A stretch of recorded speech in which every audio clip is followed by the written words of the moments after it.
one of the things we talked about, and the more that we talk, the more I'm realizing that we could dig into so many different places in our lives. And I mean, this could be like a season-long conversation that we have here for the podcast, but we're doing our best with these things.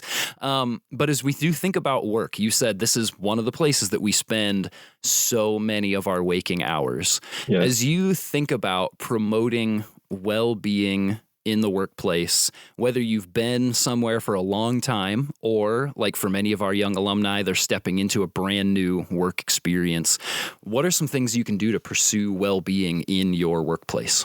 Yeah, just continuing the theme of relationships, I think it's important to find your sense of belonging and place in your company and your workplace.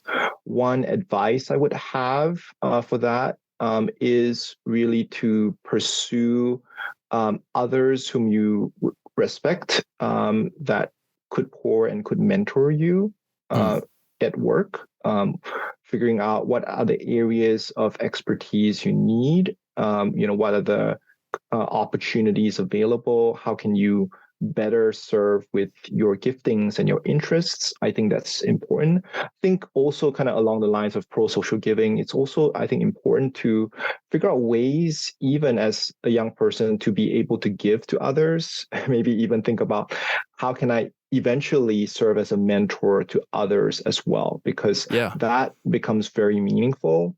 And furthermore, one of the advice I received as a young faculty member is, if you want to learn something well, teach it. So that actually has a great function in really helping you understand whether it's a product or whether it's, what you need to do at work really well. Because if you have to explain it to somebody else, you kind of have to kind of synthesize all of that knowledge. And it really makes you as well a valuable person in wherever you're at. So I think that's one aspect kind of along the lines of relationship and relationship building.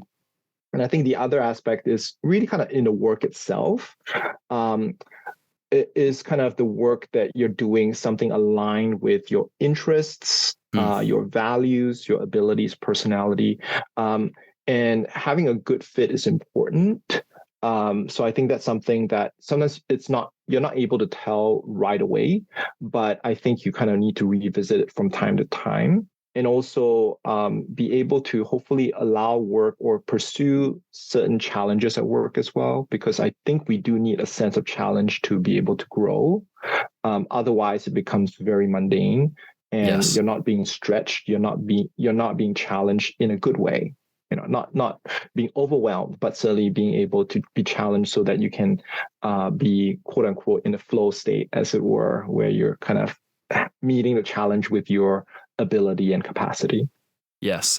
So building relationship again. This is another one of those threads that flows through each of these areas.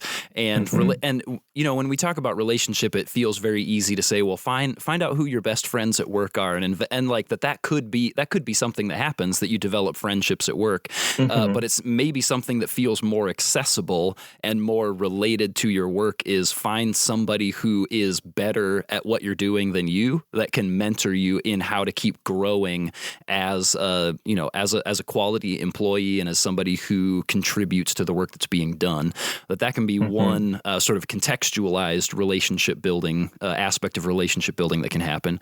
And then this opportunities for giving, again, could that be then you investing in other people and finding something that fits your values, a job that fits your values, which we recognize that may not always be possible right out of the gate. That may be something that you find down the road, but that's something that you can be in pursuit of. What does it look like to do work that is aligned with your values and that excites you and that challenges you? That was the other thing, work that is challenging as well. Is there research around just the benefit of investing in your own ability to get better at your job. And some of, maybe some of that comes naturally by coming across challenges and figuring out how to overcome them. And but is there something to say for people who become better and better at their work? Is that something that improves well-being?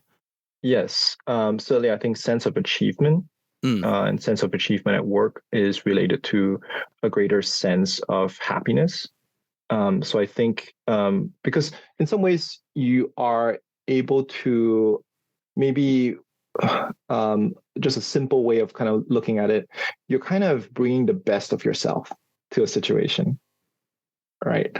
And being able to kind of perform and do well in that, I think gives somebody a certain sense of joy, pride in a good way, of like, Yes. wow, this is work well done. Look, I've done good work here. It doesn't necessarily need to be quote unquote, being the top person in the world doing something, right? It can just be, wow, this was a challenging task, but look, I managed to do a good job of putting something together. And so there's a certain level of pride in the work that we do, and I certainly think that that is meant to. That's also a Genesis story, right, where God placed people in the garden to care for the garden, to kind of Yes. grow the place and to be a good steward. And I think there's something about work that if we are doing it well, we will experience a deep sense of joy. Yes, there's a reason that's so early in the creation story, is that work was given, and that it was a good part of it was a good part of life there. It wasn't until after the fall that work had any sort of negative association attached to it. Yeah, and I think God also, again, wants us to emulate him and imitate him, right? And so he's in the job of creating. Yes. That's in his nature. Yes. And I think that's also in us to create, to maintain, to kind of develop. And I think that there's something very rewarding intrinsically about that. Hey, thanks so much for joining us today, alumni. If there was anything that you learned, really enjoyed, or that encouraged you from today's episode, would you send us a DM or tag us in a story? We'd love to hear about it. You can find us at After4Pod on Instagram and Facebook. And if you haven't already, take just a second to unlock your phone and subscribe to the podcast. If your platform lets you, leave us a rating and a review. And if you like what we're doing here, share us with your InterVarsity or other post-graduation friends. Thanks again for listening, and I will see you in the after, alumni.